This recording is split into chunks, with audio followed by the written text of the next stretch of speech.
안녕하세요. TV 도서관에 가다 김보영입니다.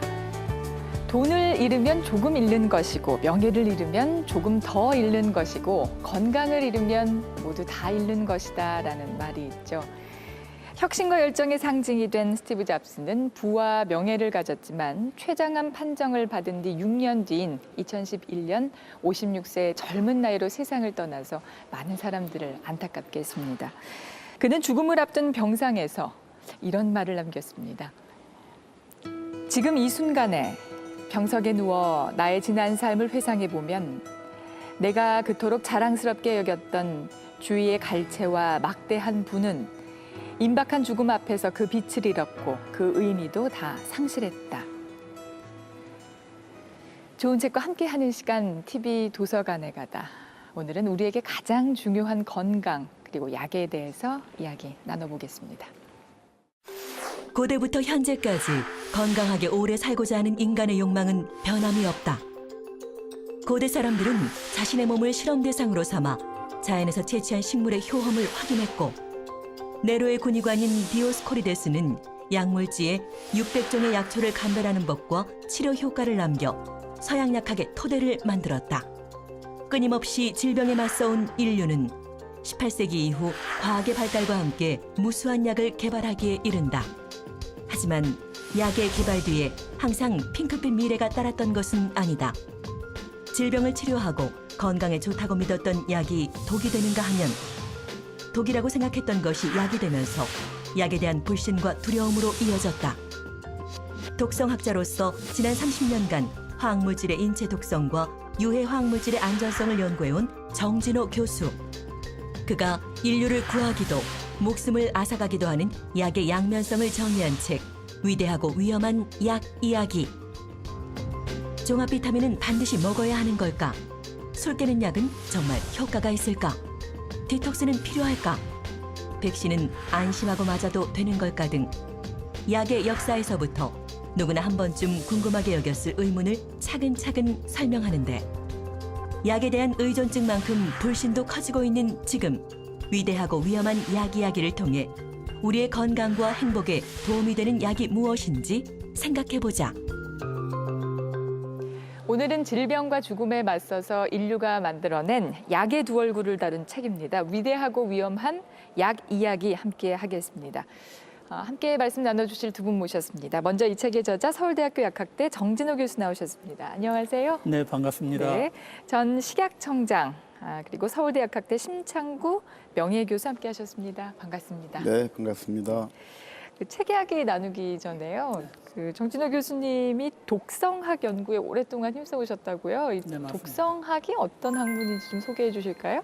그 환경, 예를 들어서 대기라든가 수질이라든가 그 약이라든가 식품에 유해 화학물질이 있지 않습니까? 네. 그게 인체에 얼만큼 해로운지, 해롭다면은 얼마나 어떤 방식으로 해로운지 그걸 연구하는 학문입니다. 그 예를 들면 의약품을 갖다 개발하면 그 부작용을 갖다가 그 평가하기 위해서 그 동물을 이용해서 독성 시험을 하지 않습니까? 네. 또 그 화학무기라든가 아니면은 벌독이라든가 농약 중독이라든가 이런 경우가 있으면 해독제를 개발하기도 합니다. 네. 그 유해 화학물질에 대해서 그 환경 기준치를 갖고 있지 않습니까? 그 기준치를 설정하는데 네. 독성학이 매우 중요한 역할을 하고 있습니다. 굉장히 중요한 학문이로군요. 네. 근데 이 책은 전공자가 아닌 일반 독자들을 위해서 쓰셨잖아요. 네네, 특별히 그렇습니다. 우리가 약에 대해서 좀 알아야 된다라고 생각하신 이유가 있어요? 제가 그 베트남에 패키지 여행을 한번 했었거든요. 그러면 의뢰 패키지 여행하면 이제 그 옵션 그 관광을 하잖아요. 네. 근데 어느 건강식품 그 가게에 들러가지고 이제 만병통치약을 막 광고를 하는 거예요. 근데 한 명이 사니까 그게 한 4인 가족이 한 100만 원쯤 하더라고요. 비싼. 그렇죠. 거네요. 굉장히 비싼데 네. 한 명이 사니까 여러 명이 동시에 다 사는 거예요. 그래서 이제 제가 저 신분을 밝히고 그거 별로 효과 없을 것 같다 사지 마라 그랬거든요. 그랬더니 그분이 뒤돌아서 바로 또 사는 거예요. 그래서 네. 제가 그걸 보고 야 이게 전문가들이 별로 그렇게 신뢰하지 않는구나 그런 점을 느껴서 사실은 이 책을 쓰게 된 동기가 됐습니다. 약이라는 건 네네. 위대할 수도 있지만 위험할 수도 있다라는 네. 어떤 경각심을 주기 위해서 책을 네. 쓰셨군요. 네. 교수님께서도 뭐 30년 넘게 약학을 연구하신 약학자이신데요. 이 책 어떻게 읽으셨는지 궁금해요. 평소 이제 선후배 관계이시고 친분이 있으신 걸로 알고 있는데 그래도 냉정하게 소감 부탁드릴게요. 예, 뭐 우선 재밌게 읽었습니다. 그 이제 세계적인 독성 학자신데 어렵게 쓰는 거는 익숙해요. 근데 이렇게 쉽게 잘 쓰셔서 한 단숨에 읽히는 책을 쓰신 거가 네. 고맙더라고요. 이게 대중들에게 정확한 지식을 제공하기 위한 노력인데 재밌게 읽고 아무튼 감사하게 생각했습니다. 네, 네. 이제 책에 대한 얘기를 좀 해볼게요.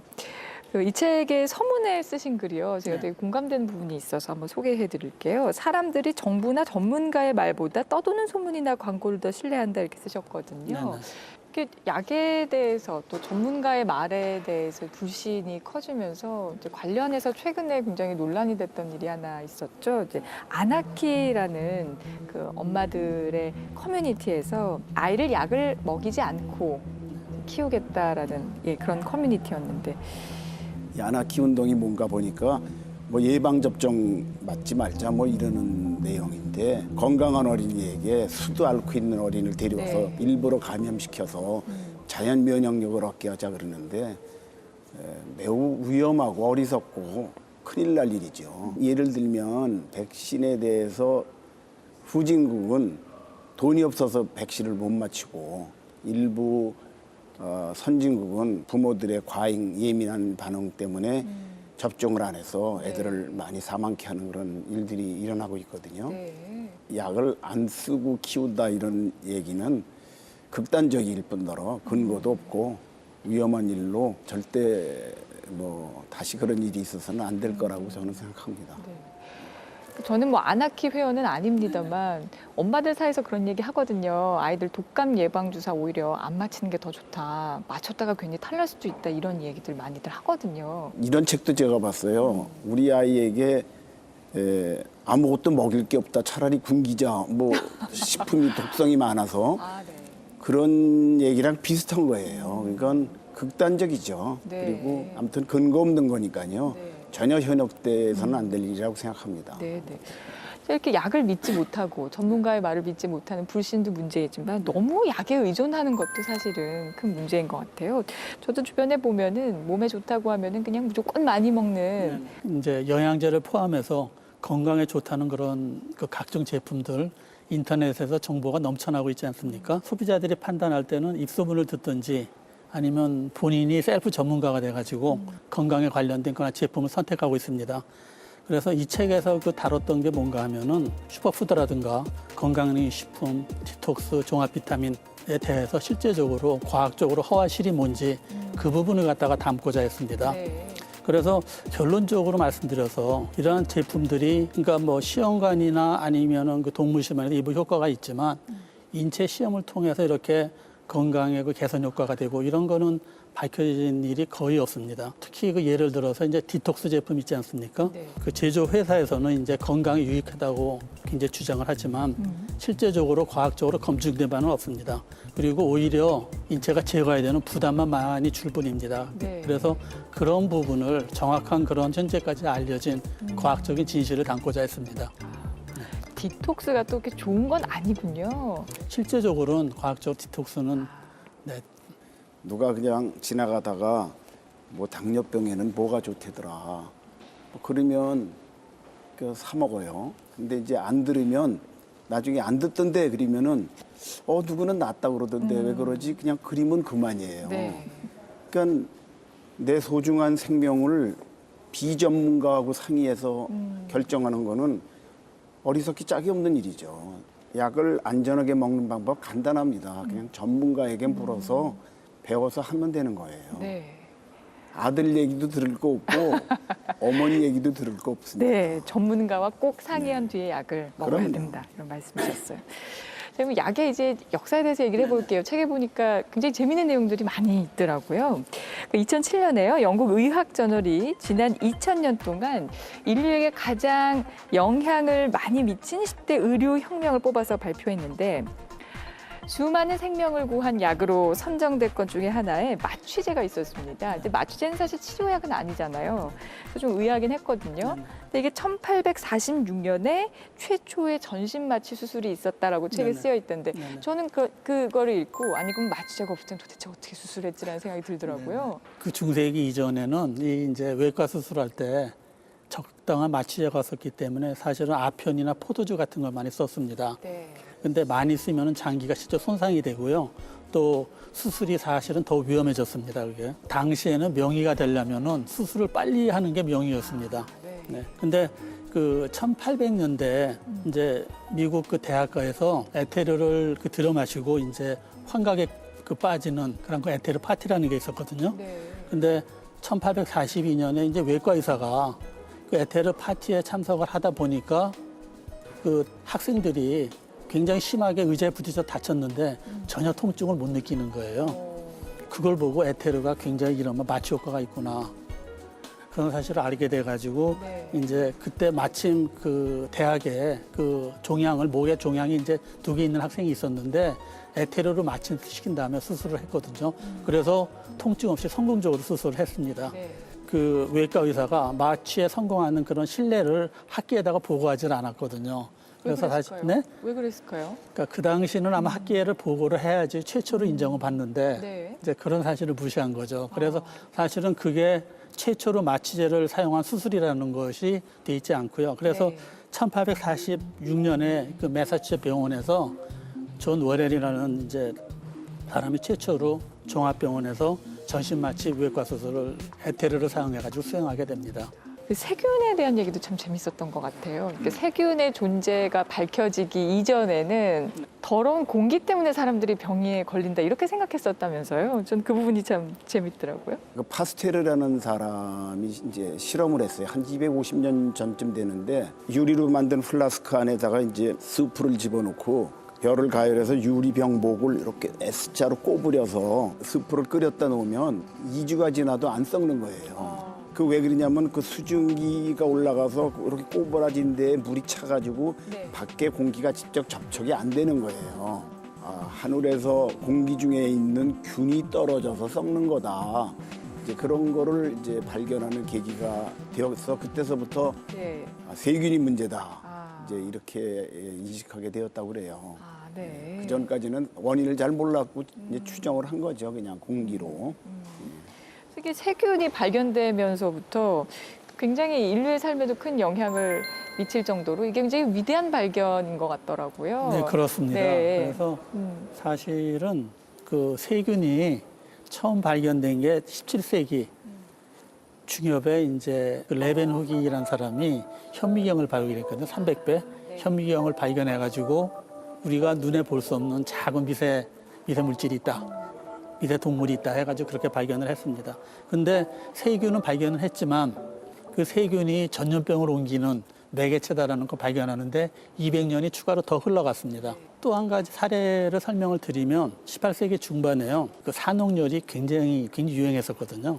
그래서 이제 주로 이 병동에서 출산한 그 산모들한테 걸렸는데요. 네. 사망률이 10에서 35% 정도. 당시 스코틀랜드 그 작가가 이 런던 거리마다 무서운 질병으로 죽어가는 엄마를 갖다 애도하는 행렬이 끊이지 않았다.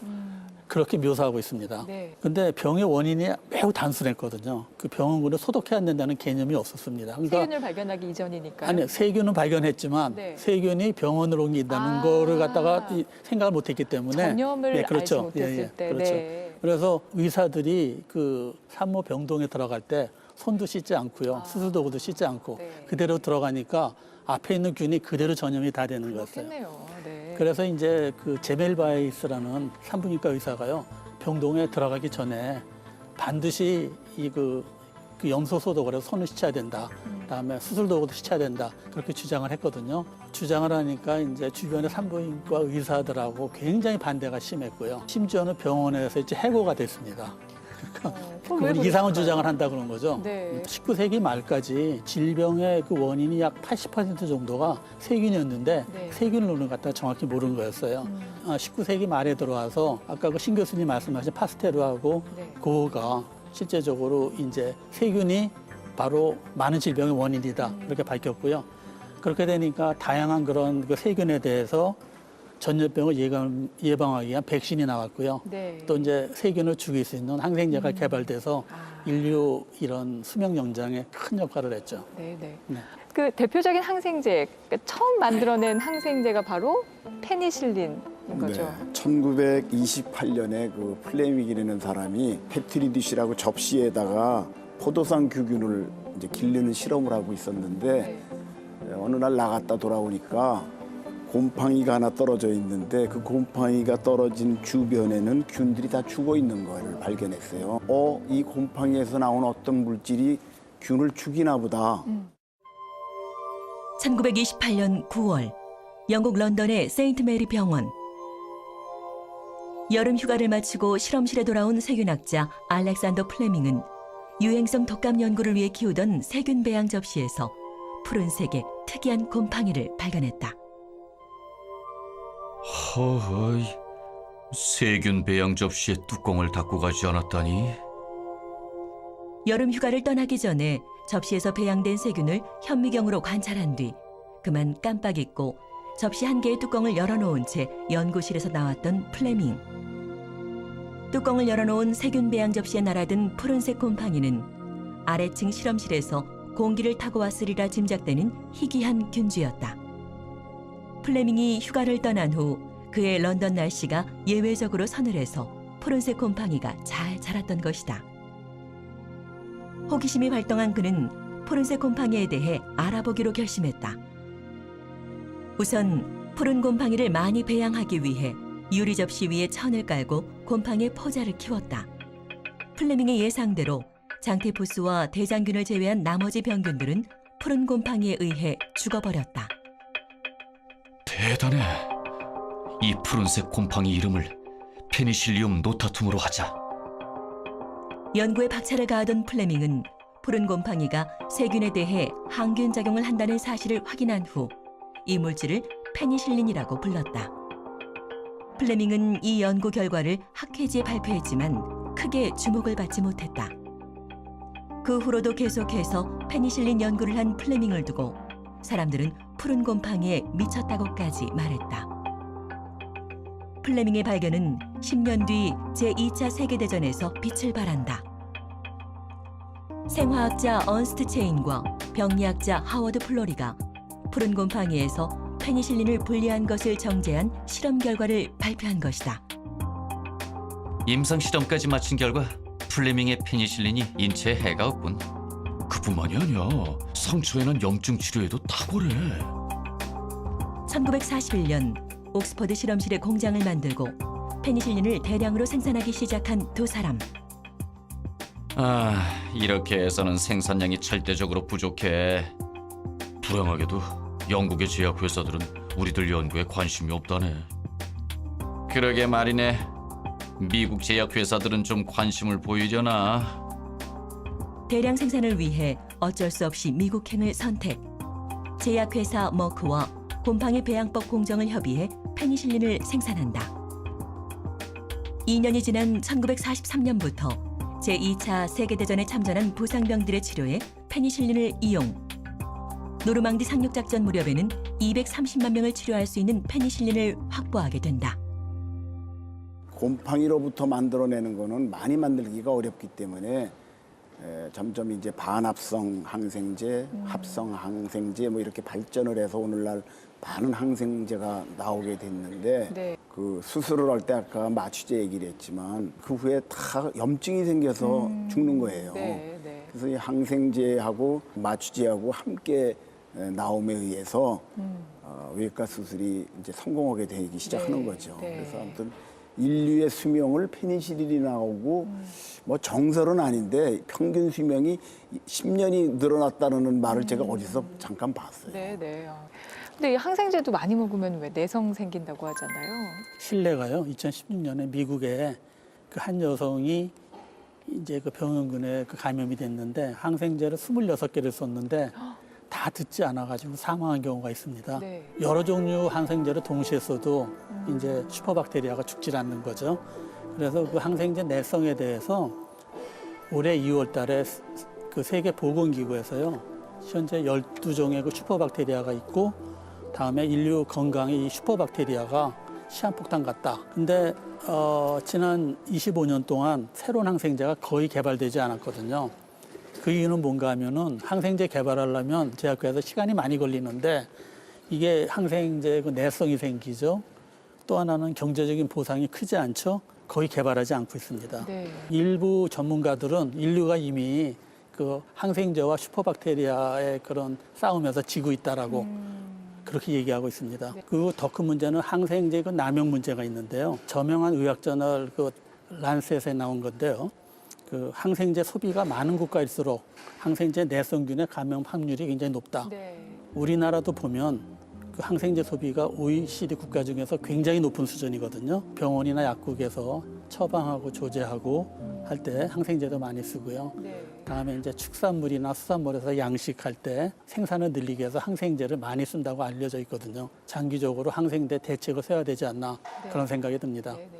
어떤 사람은 나는 항생제를 여태까지 한 번도 안 먹어왔기 때문에 나는 항생제를 먹으면 잘 들을 거야. 난 내성이 없어. 이런 생각을 하는 분이 있을 네, 수 있는데요. 그건 잘못된 말입니다. 내가 항생제를 안 먹었어도 다른 사람들이 또는 다른 동물들이 사용한 항생제에 대한 내성균이 이미 만들어져서 돌고 있는 겁니다. 네, 네. 그렇기 때문에 나는 아무 내성균 만드는데 기여한 바가 없지만 이미 만들어진 내성균이 나한테 들어오면 아주 심한 그 박테리아에 대해서는 나도 그냥 속절없이 죽을 수밖에 없는 거예요. 네. 쓸데없이 쓰지는 말자는 거죠. 꼭 필요할 땐 물론 써야 네, 되지만 그런 상식을 하나 좀 네. 추가하고 싶습니다. 아, 네, 알겠습니다.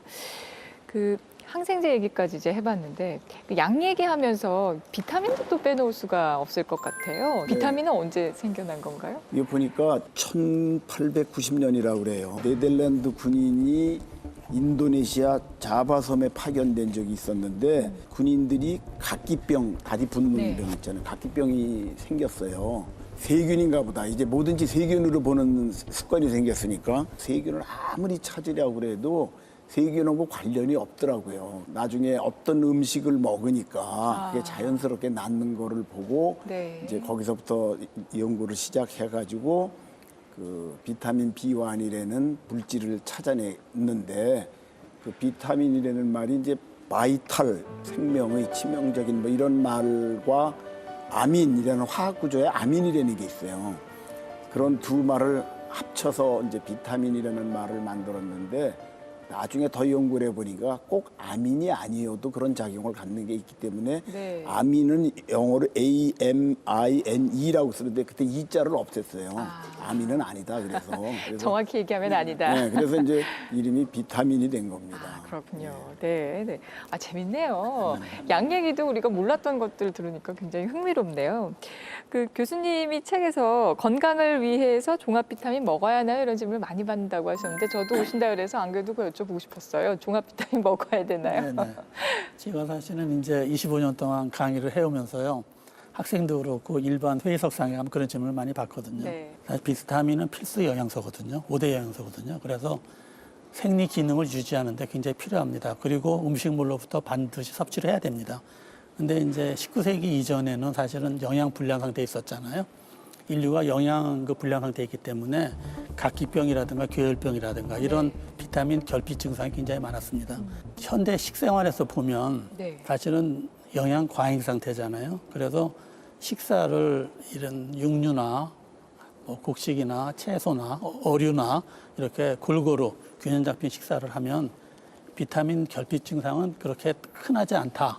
그런 게 지금 현대 임상 영양학자들의 견해입니다. 네. 다이어트 하는 사람들, 또 흡연자 같은 경우는 특히 비타민 C가 결핍이 되기 굉장히 쉽고요. 그다음에 이제 알코올 중독자 같은 경우는 전체 바이타민이 고갈이 생깁니다. 네. 임산부 같은 경우는 바이타민 필요량이 굉장히 증가하거든요. 그러니까 이렇게 이제 위험 그룹에, 그러니까 바이타민 결핍이 있을 수 있는 위험 그룹에 속하는 분들은 종합 비타민을 먹는 거는 뭐 권장할 수 있겠지만 보통 일반적으로 균형 잡힌 식사를 하게 되면 뭐 제 생각은 그렇게 특별히 별도 비타민을 먹을 필요는 없다고 생각을 합니다. 네, 네. 온 국민이 매일 식후 하나씩 이렇게 먹을 필요는 없다 이런 말씀이신 거죠. 자, 그런가 하면은 책 제목처럼요. 정말 위대하지만 위험한 약도 있습니다. 실제로 약 때문에 수십 명이 사망한 사건이 있었는데 탈리도마이드라는 약 때문이었다고 하죠. 이게 어떤 약이죠?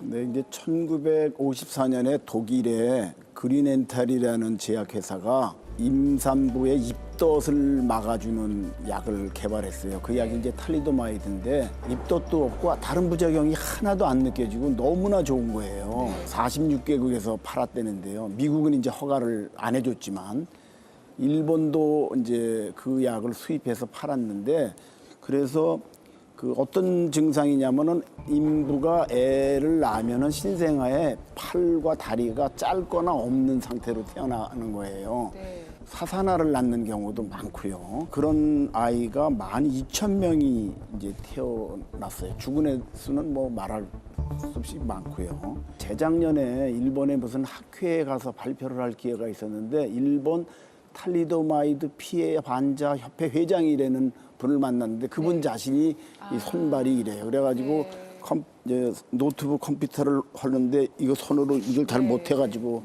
하는데 저는 그런 환자를 직접 본 거는 처음이고 충격을 받았어요. 근데 이제 우리나라는 돈도 없고 그 당시에 정보도 없어서 그 약을 다행히 수입을 못했죠. 그게 오히려 다행이었네요. 다행했죠. 네. 2012년 시판한 지 50년 만에 그 그린엔탈 회사 사장이 사과를 했어요. 50년 동안 사과를 안 했어요. 그 탈리도마이드 베이비 사건 이후에 약을 잘못 먹으면 큰일이 나는구나 하는 거를 아주 절실하게 알게 됐어요. 네. 이 탈리도마이드 사건을 이유로 해서 뭔가 이 감시하는 절차가 조금 네. 더 까다로워졌다면서요? 그 미국 식약청의 그 프란시스 켈리 박사 아마 굉장히 유명하신 분이거든요. 그래서 이분이 탈리도마이드를 허가를 하진 않았어요. 제약회사하고 고위 관리들이 빨리 허가라고 압력을 가했는데 이 켈시 박사는 안전한 걸 확실히 모르겠다고 시판을 안 했거든요. 네. 그래서 사실은 미국 내 기형아 탄생을 막았거든요. 네. 그래서 미국에서는 이제 전혀 피해를 받지 않았는데 미국 과학계하고 정부에서는 엄청난 변화가 일어납니다. 먼저 과학계에서는 이 화학물질이 왜 기형아를 만들까? 그거를 연구를 많이 했어요. 네. 연구를 많이 해서 임산부들한테는 위험한 기간이 있는 거예요. 그래서 탈리도마이드도 어떤 특정 기간에 이렇게 먹은 사람들한테만 기형아가 나왔거든요. 네. 그 화학물질 인체 유해성이 중요하구나. 그래서 미국의 독성학회가 바로 탄생을 합니다. 그 사고를 계기로. 네. 그래서 현재 이제 미국 독성학회가 현재는 약 그 8,000명 정도가 모이거든요. 그래서 굉장히 큰 학회로 발전됐고 세계 그런 독성화 갖다 주도를 하고 있죠. 다음에 미국 의약품 평가 시스템 개혁은 더 크게 일어났습니다. 1938년부터 1965년 사이에 허가받은 그 의약품 있잖아요. 허가받은 제품에 대해서 재평가가 일어납니다. 네. 재평가가 일어나서 효능이 없거나 부작용이 약간 있는 것들 그런 것들 40%를 퇴치시켜 버립니다. 네. 미국에서는 전혀 피해를 안 받는데 이렇게 과학기술계하고 정부에서 혁신이 일어나는 거 그러니까 50년 전에 있던 사실을 믿을 수가 있어요. 좀 본받을 필요도 있겠네요. 어마어마하죠. 네, 네, 네. 이번에는 그럼 최근에 아주 많은 문제와 또 안타까움을 불러일으켰던 이 가습기 살균제에 대한 얘기를 좀 해볼게요. 책에 그 관련한 내용도 네. 있었죠. 실제로 교수님께서 이 국회 국조특위 전문위원으로 또 활동을 하신 바 있어서 더 마음이 많이 쓰이셨을 것 같아요. 네, 네. 이 책에서 이 단계별로 한번 이 1994년서부터 현재까지 이 3단계로 나눠서 분석을 한번 해봤거든요. 제가 가장 안타까운 부분은 2006년부터 폐질환 사망자가 생겼고 괴질을 앓고 있는 폐질환 환자들이 늘어났거든요. 근데 그거를 5년 동안 가습기 살균제라는 원인을 모른 거였어요. 그래서 그 부분에 사실은 굉장히 안타까워하는데요. 네. 그러니까 기본적으로 이 폐질환이라는 거 교과서상으로 봤을 때도 네. 뭐 이런 그 바이러스 같은 미생물이라든가 다음에는 화학물질이라든가 유전적이라든가 그런 세 가지 요소를 얘기를 하고 있거든요. 이 2주 전에 그 대구에 이제 한 피해자, 가습기 살균 피해자가 저한테 전화가 왔어요. 스토리를 얘기하는데 이제 첫째 아이는 사산을 했고요. 다음에 둘째 아이는 폐질환으로 피해자는 고통받고 있는데 당시 병원에서는 계속 유전병으로 얘기했다는 거예요. 네. 유전병으로 얘기했다는 네. 거고 아이들의 피해를 봤으니 피해 보상을 받아야 되는데 그 환경부에서는 이제 이 가습기 살균제하고 태아하고 영향은 아직까지 밝혀지지 않았으니까 독성 시험이 끝나기 전에는 보상할 수 없다. 네. 그래서 교수님은 어떻게 생각하시냐 그렇게 묻더라고요. 전 그거 보고서 굉장히 분노했습니다. 그래서 너무나 과학적으로 명백한 사실을 근데 사실은 이제 여러 정부의 구조적인 문제가 있지만 네. 저는 5년 동안 이게 가습기 살균제라는 원인을 몰랐다는 게 참 그리고 이런 게 학계에 관해 이런 전문 분야 간에 조금만 소통만 있었으면 네, 네. 이런 걸 좀 더 빨리 알지 않았을까. 그래서 그런 부분에 대해서 안타까움이 많습니다. 근데 저는 이 사건을 보면서 굉장히 내내 궁금했던 게 이 가습기 살균제가 시판이 될 때요. 이 네. 독성에 대한 실험을 할 거 아니에요. 가습기 살균제를 허가할 때, 허가하고 네. 등록할 때 사실은 이제 용도를 확인을 했어야 되는데요. 이게 가습기 살균제가 뭐 손에 이렇게 바르거나 이런 게 아니잖아요. 그래서 호흡길에 노출되니까 흡입 독성을 실험을 했어야 되는데 그런 부분을 안 한 거죠. 그래서 이 독성약품 같은 경우에는 시판하기 이전에 조금 더 철저하게 검사를 하고 이렇게 실험을 했어야 되지 않나 싶은데 가습기 살균제 사건은 정말로 중대하고 부끄러운 사건입니다. 문 대통령님도 사과를 정부의 책임을 사과를 하셨지만 그 이후에 이제 그런 일이 재발하지 않을 수 있는 시스템을 만들어야 되는데 흔히 하는 말로는 뭐 안전관리 1호나 그래가지고 한 부서에서 다 했으면 좋겠다. 네네. 그런 생각을 할 수도 있겠지만 그렇게 따져보면은 우리 안전과 관련되지 않은 상품들이 드물 정도로 그렇죠. 뭐 예를 들면 옷은 뭐 여기서 뭐 네. 유기용매 나오지 않겠습니까? 네. 안전관리를 한 군데에서 관리하면 아마 현실적으로 여러 가지 문제가 많을 겁니다. 예를 들어서 옛날에 물은 환경부에서 관리하고 소금은 산자부에서 관리하고 네. 뭐 축산물은 뭐 농림부에서 관리하고 뭐 이런 식으로 하니까 서로 부처 간에 당신이 관리 잘못한 거다. 이쪽에서 잘못한 거다. 서로 이제 책임 전가도 하고 그러는데 그런 현실적인 어려움이 있기는 있지만 정기적으로 지금 안전에 문제가 될 수 있는 인자들이 뭐 있는가를 전 부서가 점검해서 안전관리 책임 소재를 이렇게 일원화하고 하는 정기적으로 검토하는 그런 모임은 있어야 되지 않을까 이런 생각이 듭니다. 한 군데서 다 관리하자고 주장할 수는 현실적으로 없어요. 전 부서가 모여서 해결 방안을 시스템을 갖추는 정비하는 일들을 계속 해야 될 거라고 봅니다. 근데 최근에 또 이 독성과 관련해서 또 사건들이 계속 있었잖아요. 뭐 살균제 달걀이라든지 또 최근엔 또 생리대 문제도 계속해서 네. 있고요. 이런 문제들은 좀 어떻게 막을 수가 있을까요? 저는 이전에 이 독성 제품에 대해서 어떤 검사를 조금 더 감시를 좀 철저히 해야 되지 않나는 생각도 들거든요. 먼저 달걀 살충제 파동을 말씀드리면 그러니까 사실은 제가 볼 때는 지금 중점적으로 양계 농가의 그런 농약 관리 문제를 지적을 하잖아요. 근데 사실은 농약 살충제 허가 등록 이 단계 첫 번째는 그 규제 관계 문제가 더 심각하다고 생각이 됩니다. 그러니까 예를 들어서 이 DDT가 검출이 됐는데 DDT가 왜 나왔는지 아니면은 5개의 농약이 나왔는데 그거를 막 섞어서 썼는지 단독으로 5개씩 농가마다 틀리게 썼는지 그런 부분을 지금 전혀 모르지 않습니까? 농축산물 생산부서가 허가 등록과 관련된 규제 방안을 동시에 한다는 게 선진국에서는 그런 경우가 없습니다. 농축산물 생산을 증가시키기 위해서는 항생제나 농약 같은 걸 많이 써야 되잖아요. 그래서 선진국은 생산부서하고 규제부서는 완전히 분리를 시키죠. 네. 그러니까 이게 마치 그냥 본인이 시험 문제 내놓고 셀프 채점하는 거거든요. 그래서 일시적인 그런 대책, 그러니까 예를 들어서 이 뭐 양계장의 그런 관리 문제에 이렇게 초점을 맞추면 네. 사실은 이런 사태는 계속 반복될 수밖에 없다고 생각이 되고요. 네. 농약 살충제를 살생물제라고 하거든요. 네. 살생물제는 그러니까 시판 전에 허가하고 등록하는 그런 규제 과정하고 시판 후 관리하는 거 이거를 환경부하고 그다음에 농식품부하고 식약처가 역할 분담을 분명히 해야 됩니다. 그래서 예를 들어서 이제 환경부는 이 살생물제에 대해서 허가와 등록 과정을 담당을 하고요. 네. 또 농약이라는 게 대기나 수질이라든가 골프장도 계속 나가잖아요. 그렇죠. 거기를 관리를 해야 되고요. 환경부는. 다음에 이제 농식품부에서는 이 농가 현장에서 이 농약이나 살충제가 어떻게 사용되는지 그러니까 이런 생산자를 지도한다든가 교육시키고 소비자를 위한 그런 그 이력 추적 시스템 이런 거를 구축한다든가 그래서 지금 제기되고 있는 많은 문제점을 해결을 해야 되고요. 먹거리 안전을 위해서 이제 모니터링이 굉장히 중요한데요. 농식품부에서는 농축산물 생산 현장에서 모니터링을 하고요. 식약처에서는 그 유통이나 소비 현장에서 모니터링하는 그런 그 더블 체킹 시스템을 갖고 네. 있어야 됩니다. 네. 그래서 양쪽에서 체킹을 한 다음에 이 양부처가 정보를 갖다가 공유하고요. 그렇게 해야지만 먹거리 안전이 보장된다고 생각을 합니다. 네, 네. 우리가 지금까지 이제 약에 대해서 얘기를 쭉 나눠봤어요. 이제 약의 역사에 대해서도 살펴봤고, 이제 최근에 불거지고 있는 이 독성 물질에 대한 얘기도 나눠봤고, 너무 좀 넓은 의미의 질문일 수도 있겠지만, 우리 좀 건강하게 살려면은 이게 약학 전문가이시니까 어떻게 해야 될지 한번 조언 주세요. 우선 그런 방법을 알면 제가 좋겠고요. 네.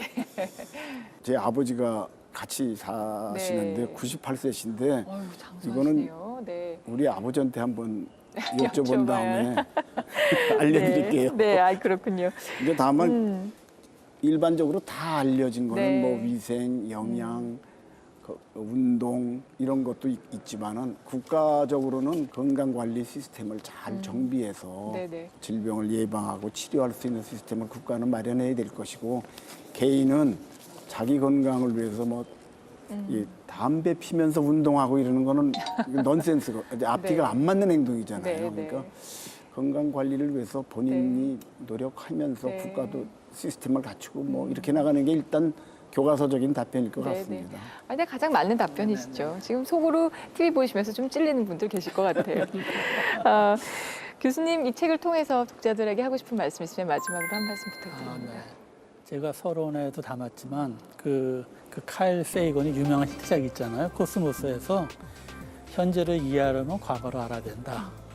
그런 유명한 말을 남겼거든요. 그래서 저도 이 책에서 사실은 인류의 그 역사 속에서 약을 살펴보고요.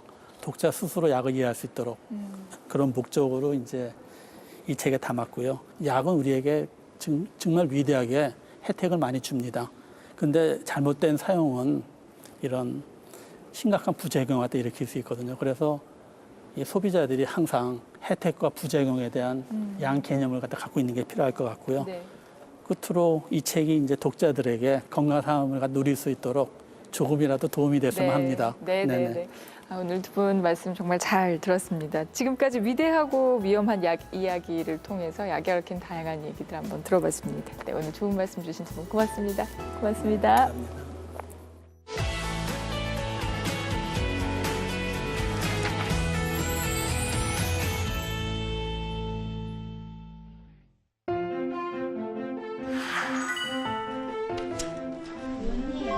안녕하세요. 반갑습니다. 유현실의 사진이 굉장히 많네요. 예, 저 방에 오시면 좀 이래 딱딱한 분위기를 좀 자아내지 않게 하기 위해서 캐리커처가 아주 저쪽에 있는 좀 유명하신 분인데 저 크게 마음은 안 들지만 아주 보시는 분들은 아주 잘 이미지를 표현했다고 얘기를 듣고 있어서 왜 마음에 안 드세요? 똑같이 좀 더 잘생긴 모습으로 그렸으면 좋았을 텐데 그 생각했어요. 예. 독서도 좀 자주 하시나요? 가을은 독서의 계절인데 저희 직종하고는 안 맞는 것 같아요. 제가 원래 학창 시절에는 문학도였기 때문에 이제 죽기 전에는 소설을 하나 쓰는 게 제 꿈입니다. 산문이면 산문, 시면 시, 소설이면 소설 이런 걸 수시로 습작도 참 많이 해왔는데 베스트셀러 한번 만들어보는 소설을 그런 생각, 꿈을 갖고 있습니다. 저한테도 아직 꿈이 있습니다.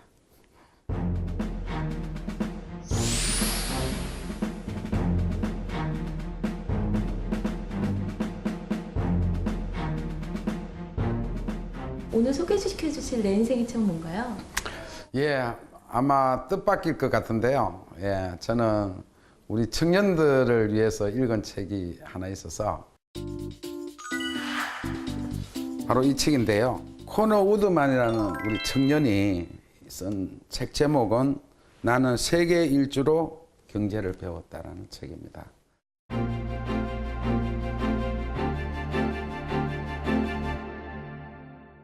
이 책은 진짜 보면 볼수록 빠져들어갑니다. 첫째로는 각국의 이런 실제 사람들이 살아가는 모습이 기술이 돼 있어요. 두 번째, 이 작가가 실제로 그 나라의 물건을 사가지고 또 파는 과정에서 손해보거나 또 이익을 내거나 이런 과정을 그려놨는데 그거를 고스란히 우리가 이 책에서 우리가 배울 수가 있다. 그래서 너무너무 이 도전의식이 강한 이 청년, 그걸 우리 대한민국 우리 아들, 딸들이 좀 배웠으면 좋겠다.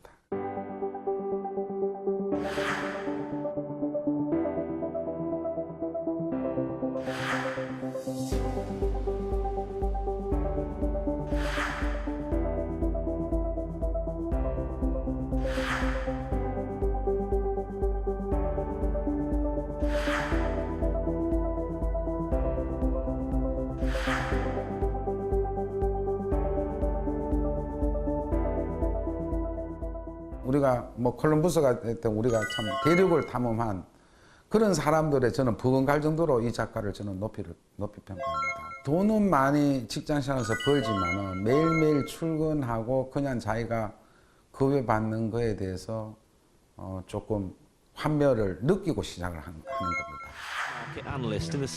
우리 돈으로 한 5천만 원을 준비해가지고 여러 나라를 돌면서 한 번씩 직접 수익을 남겨보는 그 체험을 해보겠다라고 뛰어든 아주 가치 있는 우리 모험이다.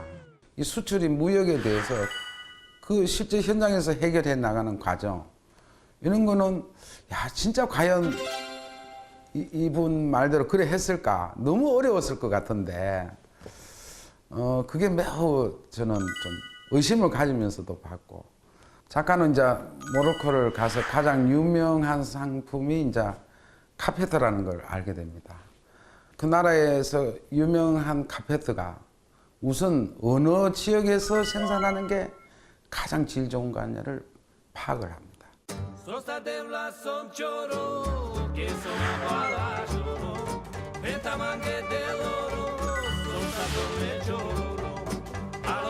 사막을 가로질러 하루를 꼬박 달리고 난 뒤 어스름해질 무렵 산자락에 도착했다.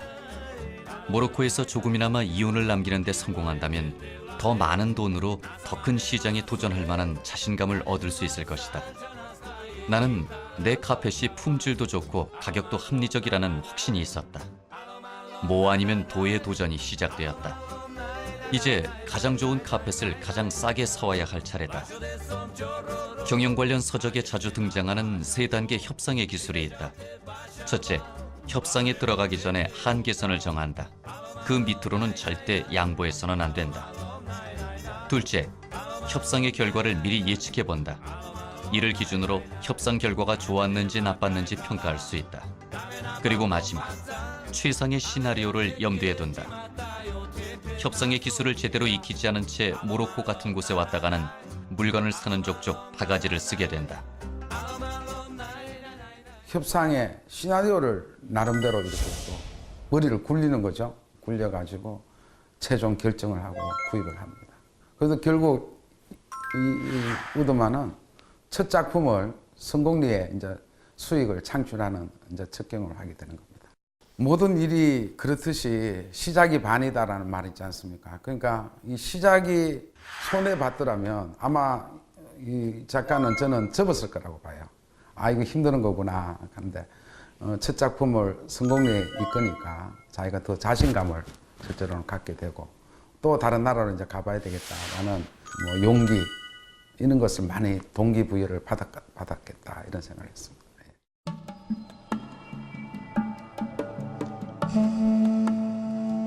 에스키모인에게 얼음을 판다는 말은 세일즈나 마케팅에서 흔히 쓰인다.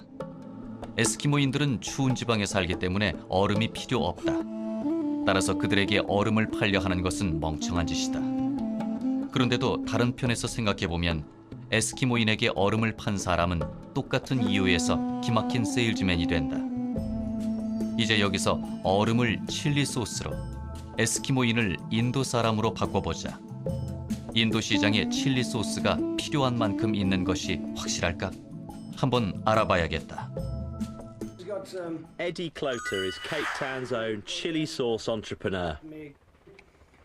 로키는 칠리가 무법자 코끼리를 회유할 기막힌 대안이 될 것이라고 확신했다. 농부들에게 농지 주변에 칠리 나무를 심게 하여 코끼리의 침입을 사전에 막는 것이다. 이 프로젝트가 널리 퍼지면서 로키는 문득 칠리 열매를 거두어서 칠리 소스를 만들어 보면 어떨까 생각했다고 한다. 이것을 로키는 연신 코끼리 페퍼 소스라고 불렀다. 나는 다음 여행지인 인도로 갈 때 그 상품을 실어가고 싶다고 말했다. 인도는 비집고 들어가기가 힘든 시장이지만 코끼리 페퍼의 브랜드 가치와 숨은 이야기가 힘을 합치면 단단한 얼음도 충분히 깰 수 있을 것이다. 그 말은 뭐 쉽게 말해서 불가능은 없다. 저는 이런 생각으로 물건을 사고 팔겠다라는 생각을 저는 한 것 같아요. 과연 이 자기가 이 칠리 소스를 가져갔을 때 수익을 과연 남길 수 있겠는가. 그런 굉장히 의문을 가지면서도 이 칠리 소스를 가져가는, 뭐랄까요, 어떤 면에서 황당하기도 하고, 예, 어떤 면에서는 야, 한번 도전해 보겠다라는 점에 대해서 굉장히 좋은 스토리였죠. 제가 이 책을 다 읽고 돈 버는 것을 어떻게 하면 돈을 벌겠다 나름대로 정리를 한번 해봤어요. 해봤는데 첫째로는 모험심이 있어야 된다. 모험심 없이는 큰 돈을 못 번다. 둘째로는 품질에 대한 자신이 있어야 된다. 세 번째는 이 거래 장소를 잘 잡아야 된다. 그렇죠? 예. 그러니까 뭐 일부러 큰 시장 안 가고 전통시장 가기도 하지 않습니까? 예, 이 작가는 물건 사고 팔 때 그 나라의 제도는 당연히 뭐 수출입 같은 무역 제도도 익혀야 되지만은 관습, 이게 매우 중요하다. 이 키르기스탄 사람들은 거래를 할 때 계속 악수를 하고 있어요. 이제 계속 협상 중에 악수를 손을 놓지 않는 겁니다. 손을 놓으면 이제 거래가 이제 안 한다는 결과가 되고.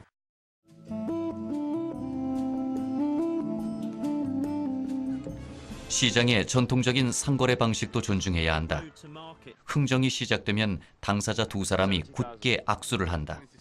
그런 다음 번갈아가며 가격을 제시하는데 이때 거래가 끝나기도 전에 악수를 풀어버리는 것은 무례하다고 여겨진다. 일단 가격을 제시했으면 합의를 보려고 노력해야 한다. 상대의 제안을 못 받아들이겠으면 팔에 힘을 풀어 악수가 소용없게 만든다. 그렇지 않으면 그대로 힘을 주어 악수하면서 다른 가격을 제시한다. 무슨 일이 있어도 잡은 손을 빼선 안 된다. 무엇보다 안 좋은 점은 일단 흥정에 들어가면 진정 살 마음이 있는 사람도 옆에만 서 있을 뿐 흥정에 끼어들 수가 없다는 것이다. 이렇게 아까운 시간만 다 까먹고 날이 어두워지도록 말은 팔지 못하게 된다고 한다. 기가 잔뜩 꺾이는 얘기였다. 약하게 잡으면 자기 마음에 안 든다. 이제 이런 표현이 되고, 예. 좀 세게 잡으면 내 마음과 좀 가까이 왔다. 이런 표현이 있기 때문에 서로 살려는 사람, 팔려는 사람이 그 손을 잘 잡는 스킬도 필요하다는 거죠. 거래의 형태가 아주 독특하고 재밌게 봤습니다. 예. 우리나라에서 악수 제일 많이 하는 사람이라고 하면 국회의원. 그렇다고 봐야죠. 예. 우리는 손을 잡으면 지역의 우리 주민들께서 이분이 내 표다, 아니면 상대방 표다, 뭐 그걸 다 안다고 의원들이 많이 얘기하세요. 근데 제가 좀 당황스러운 거는 저희들은 그래도 꼭 잡아줘야 예의를 지키는 거라고 생각하는데 너무 꼭 잡아가 손 아파요 갈 때가 제일 예, 당황스러울 때 있었는데 그래도 저의 마음입니다 이렇게 하고 할 때가 또 악수의 에피소드죠. 예.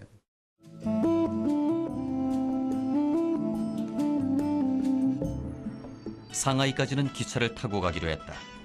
이틀 반 동안 창밖으로 펼쳐진 중국 대륙의 광활함은 말로 표현하기 어려울 만큼 놀라웠다. 조금만 기다려라, 상하이. 조용하고 허름한 갈림길을 돌아 조용하고 허름한 거리를 달려 낡고 지저분한 건물에 도착했다. 이런 누추한 곳에서 옥조각 장인이 일을 한단 말인가?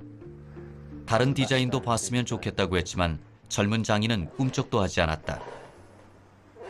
자신의 뜻대로 할 생각이 있다면 6만 위안을 달라고 했다. 거래할 마음은 없었지만 얼마까지 깎을 수 있는지 확인하고 싶어서 5,000달러를 불러봤다. 어림없었다. 8,000달러까지는 양보할 테니 마음에 들면 하고 아니면 그냥 가도 좋다고 했다. 나는 다른 곳을 알아보고 싶었다.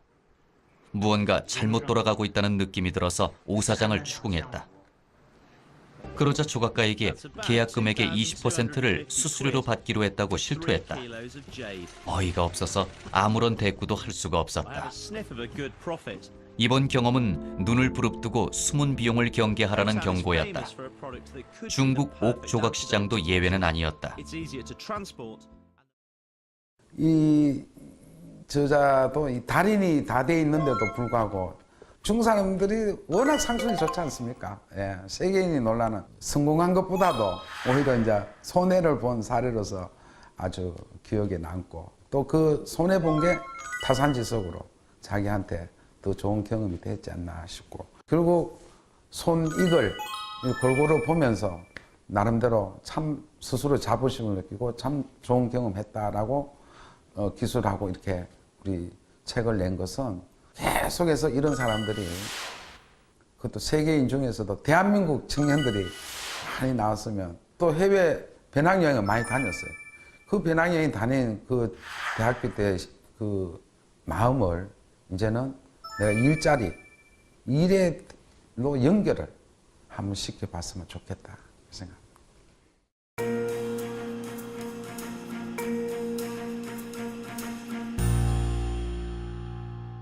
이 사람도 왜 그래 하루에 100만 원 버는 사람이 왜 이런 모험심을 가지? 아, 돈 버는 게 얼마나 소중한 건가 이걸 가르쳐 준 거거든요. 직접 월급 받는 개념이 아니고 우리 청년들이 조그만 데서 읽어서 그야말로 우리가 도전하는 정신을 한국 청년들에게 야망을 갖게 하는데 도움이 되리라 생각하고 추천을 하는 겁니다.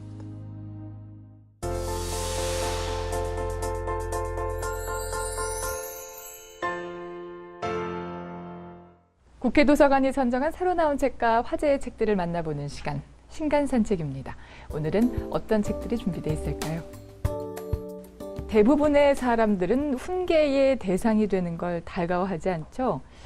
그래서 하라고 하면 더 안 하고 하지 말라고 하면 더 하는 청개구리 심보라는 말까지 있는데요. 노골적인 계몽이나 훈계가 아니라 부드러운 메시지로 세상을 바꾸는 법, 넛지 사용법을 소개합니다.